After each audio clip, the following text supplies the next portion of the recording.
শরীরের যত্ন না নিয়ে মনের যত্ন নিন।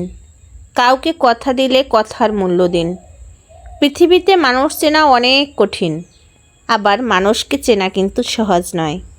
মানুষ শত ক্রোশ দূরে থেকেও পাশে থাকে, আবার হাতে হাত রেখেও বিশ্বাস ভাঙে।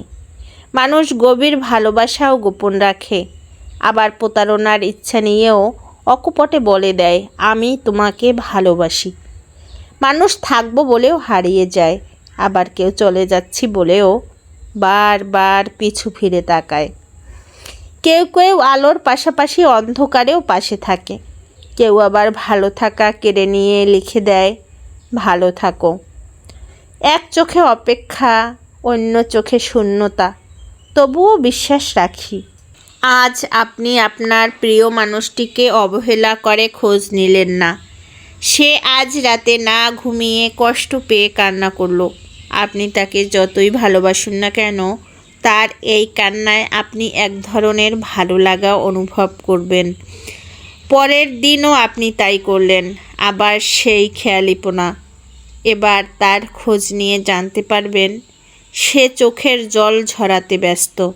আপনি ভাববেন, বাহ, সে তো আমাকে খুব ভালোবাসে। আপনার ভেতরে অদ্ভুত এক ধরনের অনুভূতি হবে, বেশ ভালো লাগবে। আপনি ভাববেন, এভাবে যত বেশি অবহেলা করব, সে আমাকে তত বেশি বেশি ভালোবাসবে। আস্তে আস্তে আপনি আরও বেশি অবহেলা করা শুরু করলেন। এভাবে একদিন হঠাৎ করেই জানতে পারবেন, আপনার অবহেলা সত্ত্বেও সে আজ গভীর ঘুমে মগ্ন। তার চোখে আর জল নেই আপনার জন্য। তার মাঝে মাঝে এমন অবস্থা হয় যে তার কিছুই ভালো লাগে না। তার দম আটকে আসে, কারো সাথে কথা বলতে ইচ্ছে করে না, ঘুম আসে না, তার শান্তি লাগে না কোনো কিছুতেই। বুক ভারী হয়ে আসে, কেমন যেন একটা হাঁসফাঁস লাগে। মনের মধ্যে সারাক্ষণ অস্থিরতা কাজ করে। তার মন খুলে হাসতে ইচ্ছে করে না, চোখেও কান্না আসে না। নীরবতা যেন আঁকড়ে ধরে রয়েছে প্রতিটা মুহূর্তে। কী করতে ইচ্ছা করে, কী করলে ভালো লাগবে, কিছুই সে বুঝতে পারে না। মন উজাড় করে কাউকে বলতেও পারে না যে আমার ভীষণ খারাপ লাগছে।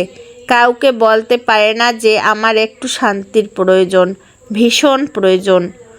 আপনি নিজেও জানেন না আপনার এই অবহেলা আপনাকে তার কাছ থেকে কত দূরে সরিয়ে নিয়ে গেছে। আপনার অবহেলায় সে আর কখনোই কাঁদবে না, বরং সে হাসবে। আপনার ভালোবাসায় সে যেমন করে হাসবে তেমনি।